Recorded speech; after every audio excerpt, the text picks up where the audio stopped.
All right, Algebra 2, a pretty easy assignment today, Lesson 14-2, solving trig equations.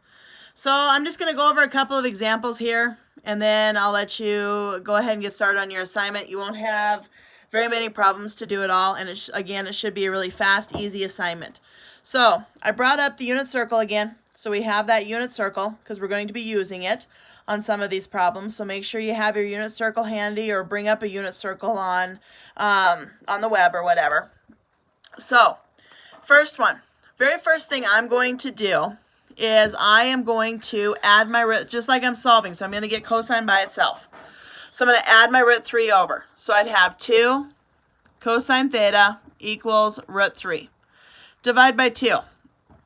So now I got cosine theta equals root 3 over 2.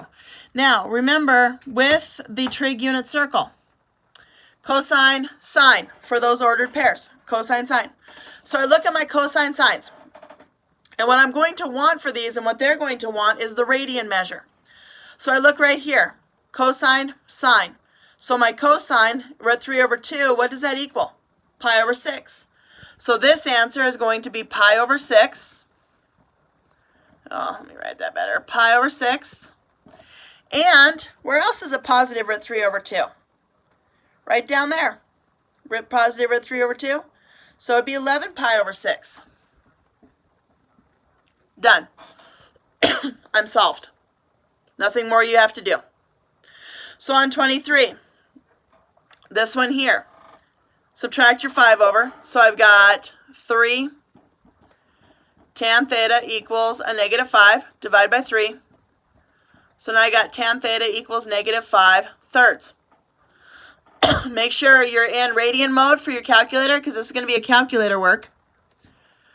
Make sure it's radian mode since we're dealing with everything in radians.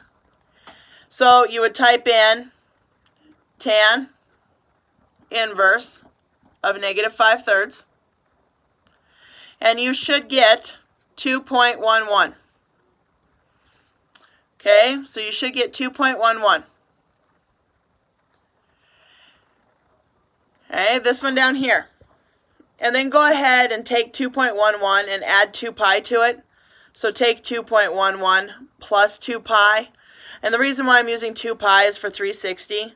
So you should get like 5.25 for the next one. Or 5.2 something. Okay. Or plus pi, sorry. Plus pi.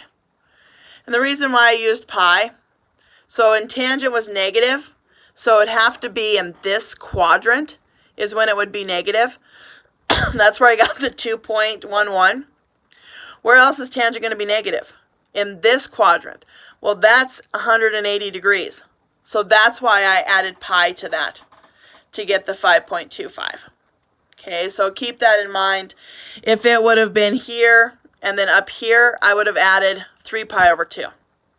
If it would have been here, all the way over to here, I would have added 2 pi. Okay, because it was one complete 360 degrees. Okay, so again, so since I was here in this quadrant, to get it over to here, I'd have to add a pi, because that's 180 degrees, because I went through 2 quadrants. Okay, so that's why I added the pi. As long as you get this one here, I'm not so concerned with that second one. We'll cover that in pre-calc. This right here, set each one equal to 0. So this one here, I'd have sine theta equals 1. And then this one here, I'd have sine theta equals a negative 1. So back to my unit circle. Remember, it's cosine sine. So where sine is 1, it is pi over 2. Okay, pi over 2. Where sine is negative 1, it is a 3 pi over 2. Done. That's what you're doing today. And like I said, you only have 9 problems to do. Okay, so really easy assignment. You should get it done lickety-split. Use that unit circle. Basic solving on unit circle. If it's not in the unit circle, calculator. Okay?